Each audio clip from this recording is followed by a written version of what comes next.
Hi everyone! Today we're going to learn about prepositions.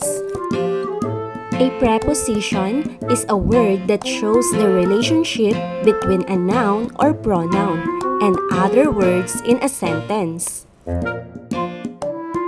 Prepositions are words that show the relationship between objects in space. They tell us where something is. Let's do this, Unlispace kids! Let's find where dog is.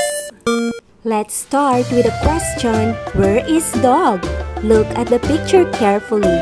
Do you see dog? Dog is on the table.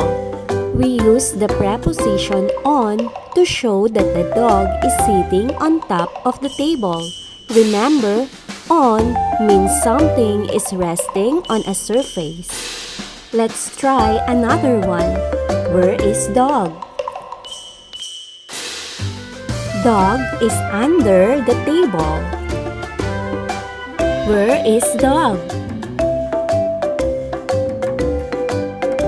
Dog is beside the table. Where is dog? Dog is in the box. Where is dog? Dog is between the box and the table. Good job, Unlispace kids! You've just learned how to use prepositions like on, beside, between, in, and under. Keep practicing to get even better.